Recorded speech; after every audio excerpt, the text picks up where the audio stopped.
ನಮಸ್ತೆ ಟಿವಿ 20 ಕನ್ನಡ ವಾಹಿನಿಗೆ ಸ್ವಾಗತ. ದೂರು ನೀಡಲು ಬಂದ ಮಹಿಳೆಯನ್ನ ಪುಸಲಾಯಿಸಿ ತನ್ನ ಕಚೇರಿಯಲ್ಲಿ ಲೈಂಗಿಕ ದೌರ್ಜನ್ಯ ನಡೆಸಿರುವ ಆರೋಪ ಮಧುಗಿರಿ ಡಿವೈಎಸ್ಪಿ ರಾಮಚಂದ್ರಪ್ಪನವರ ವಿರುದ್ಧ ಕೇಳಿಬಂದಿದ್ದು, ಘಟನೆಯಿಂದ ಪೊಲೀಸ್ ಇಲಾಖೆ ತಲೆ ತಗ್ಗಿಸುವಂತಾಗಿದೆ.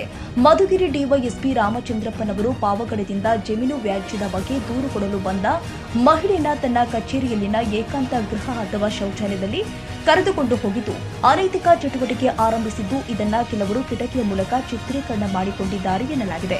ಇದೊಂದು ಪೊಲೀಸ್ ಇಲಾಖೆಯ ಗೌರವವನ್ನ ಮಣ್ಣು ಪಾಲು ಮಾಡುವಂತಹ ನೀಚ ಕೃತ್ಯವಾಗಿದ್ದು, ಈ ವಿಚಾರ ನನ್ನ ಗಮನಕ್ಕೆ ಬಂದಿದ್ದು ನಾನು ಸಹ ವಿಡಿಯೋ ವೀಕ್ಷಣೆ ಮಾಡಿದ್ದೇನೆ. ಈ ವಿಚಾರ ಬಗ್ಗೆ ತನಿಖೆ ನಡೆಸಲು ಹಿರಿಯ ಅಧಿಕಾರಿಗಳಿಗೆ ಮಾಹಿತಿ ನೀಡಲಾಗುತ್ತೆ. ಯಾವುದೇ ಕಾರಣಕ್ಕೂ ಮಹಿಳೆಯರ ಮೇಲಿನ ದೌರ್ಜನ್ಯವನ್ನ ಇಲಾಖೆ ಸಹಿಸಿಕೊಳ್ಳಲ್ಲ.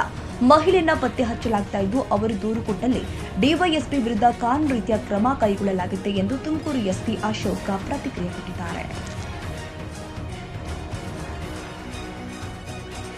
ಕನ್ನಡಿಗರ ಮೆಚ್ಚಿನ ನಿಮ್ಮ ಟಿವಿ 20 ಕನ್ನಡ ವಾಹಿನಿ ಇದೀಗ ಟಿವಿಯಲ್ಲಿ ಲಭ್ಯ.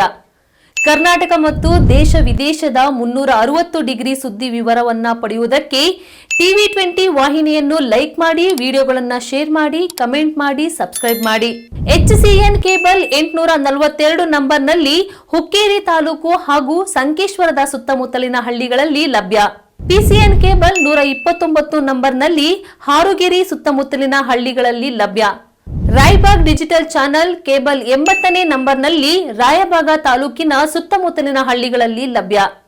UDCN ಕೇಬಲ್ ನೆಟ್ವರ್ಕ್ ಉಗಾರ ಸುತ್ತಮುತ್ತಲಿನ ಹಳ್ಳಿಗಳಲ್ಲಿ ನಿಮ್ಮ ಟಿವಿ 20 ಕನ್ನಡ ವಾಹಿನಿಯೂ ಲಭ್ಯ.